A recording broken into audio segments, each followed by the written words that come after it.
नमस्कार दोस्तों, धर्म रहस्य चैनल पर आप सभी का एक बार फिर से स्वागत है। जैसा कि हमने पिछली बार इस कथा में जाना था कि किस प्रकार एक व्यक्ति शमशान भूमि में जाकर साधना शुरू करता है और वहां एक बबूल के वृक्ष के नीचे अपनी पिशाचिनी देवी को स्थापित करके वहां पर रोजाना साधना करने लगता है कि वहां एक रात्रि 12 वर्षीय कन्या जोर जोर से रोने लगती है और उसकी आवाज को सुनकर अपनी साधना रोकते हुए वह व्यक्ति उस कन्या के पास पहुंचता है। कन्या पूरी तरह कीचड़ से भरी हुई थी और बहुत जोर जोर से रो रही थी। तब उस व्यक्ति ने उस कन्या के पास जाकर उससे पूछा, तुम कौन हो और इस प्रकार इस शमशान भूमि में रात्रि के समय क्या कर रही हो? तब वह कन्या कहने लगती है, मैं बहुत ज्यादा दुखी हूँ, मैं क्या करूँ? मेरे माता पिता और सगे संबंधी इस शमशान भूमि के पास से गुजरने वाले मार्ग से होते हुए जा रहे थे कि तभी हम पर डाकुओं ने हमला कर दिया। मेरी माँ मुझे बचाने के लिए कहती है, जाओ अंदर भाग जाओ, मैं इनसे लड़ूंगी। और मैं पास ही जाकर एक झाड़ी के पीछे छिप गई कि तभी मैं देखती हूँ कि उन डाकुओं की संख्या लगातार बढ़ रही थी, जैसे कि उन्हें सब कुछ पता हो। वह जानते थे कि यह एक व्यापारियों की बारात है और इसमें उनके पास सभी प्रकार से धनराशि होगी, इसीलिए वह पूरे गुट में एक साथ बैठे हुए थे। और जैसे ही हमारा सारा परिवार और नाते रिश्तेदार इस मार्ग से होते हुए गुजरे कि तभी उन्होंने हमें आते हुए देखा और फिर उन्होंने चारों ओर से निकलकर हमारी इस बारात को घेर लिया और सबको पकड़ पकड़ कर जान से मारने लगे, क्योंकि यह बात राजा तक ना पहुँचे। इसीलिए उनमें से उनका सरदार बोला, जिसके पास जितना भी सोना और चांदी हो वह सब कुछ उठाकर ले चलो और इन सब को मारकर यहीं फेंक दो। वैसे भी पास में शमशान भूमि है, वहां पर इन्हें जलाने वाले मिल ही जाएंगे। ऐसा कहते हुए वह जोर जोर से हंस रहा था। इन लोगों ने लगभग सभी को जान से मारना शुरू कर दिया। मैंने अपने सामने मेरे पिता, माता और भाई को मृत्यु को प्राप्त होते हुए देखा है। डर के मारे मैं बहुत तेजी से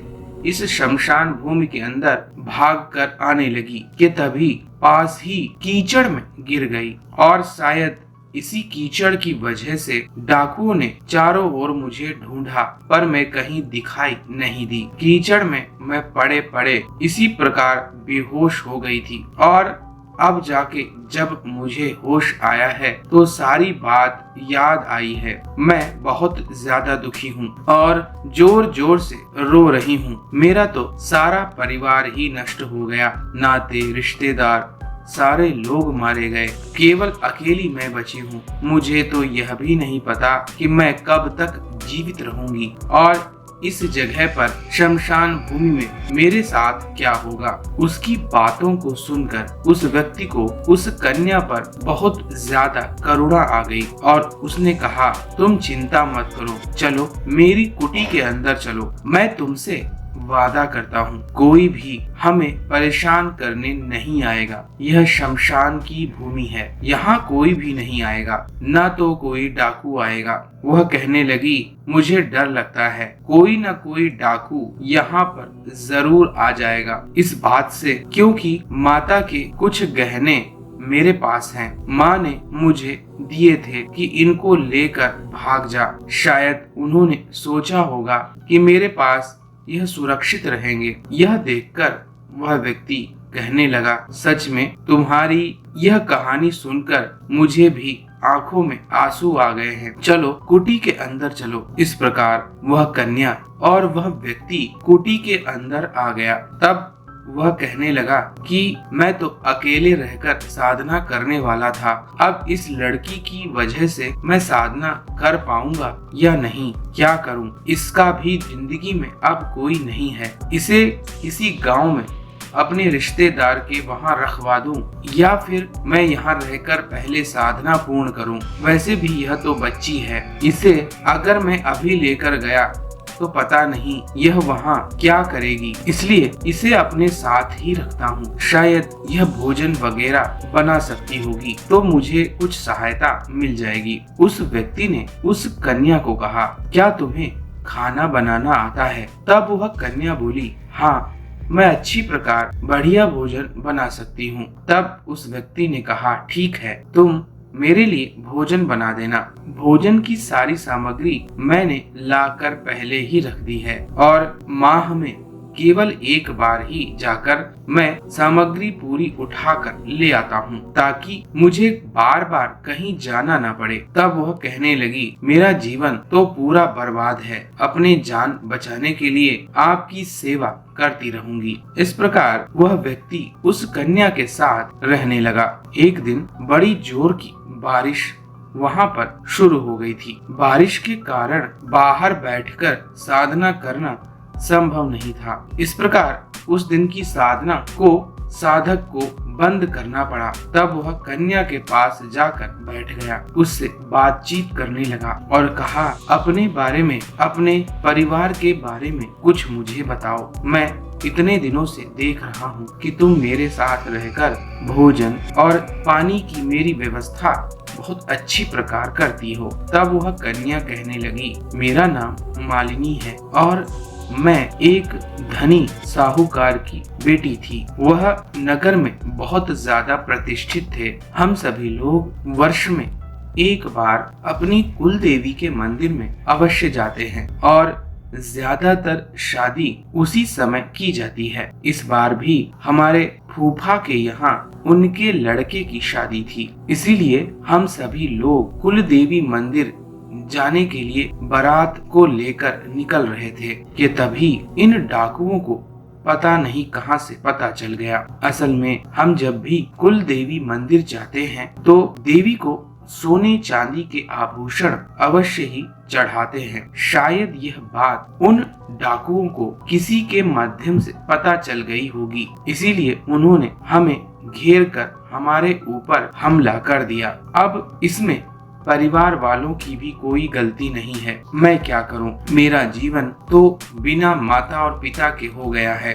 कैसे मैं अपना जीवन काटूंगी? मेरा क्या होगा मैं खुद नहीं जानती। आप अगर नहीं होते तो शायद शमशान भूमि में ही मेरी मृत्यु हो जाती। तब इस व्यक्ति ने कहा, तुम्हें परेशान होने की जरूरत नहीं है, तुम चिंता मत करो, तुम मेरे साथ यहाँ निश्चिंत होकर रह सकती हो। दूसरी महत्वपूर्ण बात यह है कि जैसे ही मेरी साधना पूर्ण हो जाएगी मैं अपने निवास की ओर चला जाऊंगा जो कि एक गांव में है। वहां पर मैं तुम्हें रहने का स्थान और हमारे परिवार से जुड़ने का पूरा मौका दूंगा। इसकी चिंता तुम मत करो, तुम्हें मैं अपना परिवार ही समझता हूँ और तुम्हारी पूरी जिम्मेदारी मैं लेता हूँ। इस प्रकार उसने जब कहा तो उस कन्या को भी काफी अच्छा लगा। उसे ऐसा लगा शायद उसका जीवन सफल हो गया है। उसके जीवन में उसके माता पिता की तरह दुर्भाग्य नहीं लिखा है। लेकिन कहा जाता है ना, जीवन में कोई कहानी किस ओर मोड़ लेगी इसके विषय में कुछ भी नहीं कहा जा सकता है और ऐसा ही कुछ होने वाला था। ऐसा कुछ जो कि बड़ा ही विचित्र था। इसकी कहानी उसी दिन लिखी जानी थी जिस दिन वह बारिश हो रही थी। बारिश की तीव्रता की वजह से झोपड़ी का कुछ हिस्सा टूट जाता है, वहाँ से पानी बरसने लगता है और कन्या के साथ वह पुरुष भी थोड़ा भीग जाता है। बारिश की वजह से कन्या और भी ज्यादा सुंदर लगने लगती है। उसका शरीर चमकने लगता है। केवल खाट वाला स्थान बचा है जिस पर बारिश नहीं हो रही थी। बारिश की वजह से जगह की कमी पड़ जाती है। तब वह व्यक्ति कहता है, आज तुम खाट पर सो जाओ, मैं कुछ व्यवस्था करता हूँ। तब वह कन्या कहती है, आप चिंता मत कीजिए, आप खाट पर सो जाइए, मैं नीचे किसी प्रकार बैठकर रात्रि बिता लूंगी। फिर वह व्यक्ति कहता है, नहीं, तुम कमजोर हो और अभी तुम्हारे शरीर में उतनी मजबूती भी नहीं है, इसलिए तुम इस खाट पर सो जाओ। और वह व्यक्ति उस कन्या को खाट पर सुला देता है। थोड़ी देर बाद व्यक्ति थक जाता है और सारी जगह गीली देखकर वह भी उसी खाट पर उस कन्या के साथ लेट जाता है। इसके कारण से अब कन्या और वह पुरुष साथ में सोने लगते हैं। रात्रि का समय था, दोनों जैसे एक दूसरे के प्रति शारीरिक रूप से आकर्षित हो जाते हैं। हालांकि कन्या की उम्र काफी कम थी, लेकिन इसके बावजूद उसके मन में ऐसी भावनाएं आना अद्भुत था। इधर यह पुरुष भी उस कन्या को अपनी बाहों में लेकर ऐसे उसकी प्रति आकर्षित हो रहा था जैसे कि वह उसकी प्रेमिका हो, जबकि वह यह बात पहले जानता था कि वह बहुत ही कम उम्र की एक लड़की है और उसे इस प्रकार उस लड़की के साथ व्यवहार रखना बिल्कुल भी अच्छा नहीं है। लेकिन शरीर कभी भी बुद्धि का साथ नहीं देता है और शरीर में बसी हुई काम वासना कब किस प्रकार से बदल जाए इसके बारे में कुछ नहीं कहा जा सकता है। वह व्यक्ति उसके प्रति बड़ी ही तीव्रता के साथ आकर्षित हो जाता है और उसके अंदर की काम वासना उससे गलत कार्य करवाने के लिए बहुत ही तीव्रता के साथ प्रेरित करने लगती है।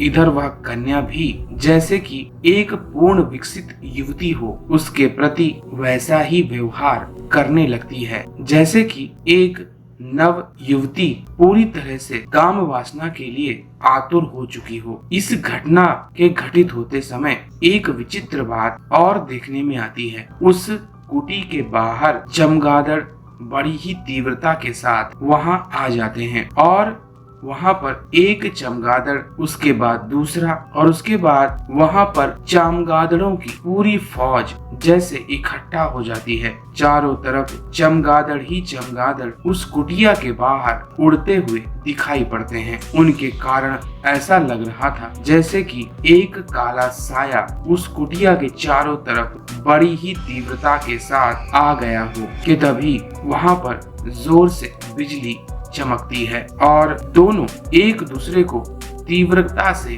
आलिंगन देते हैं। इस घटना के बाद क्या विचित्र घटा जानेंगे हम लोग अगले भाग में। तो अगर यह जानकारी और कहानी आपको पसंद आ रही है तो लाइक करें, शेयर करें, सब्सक्राइब करें चैनल को। आपका दिन मंगलमय हो। जय मां पराशक्ति।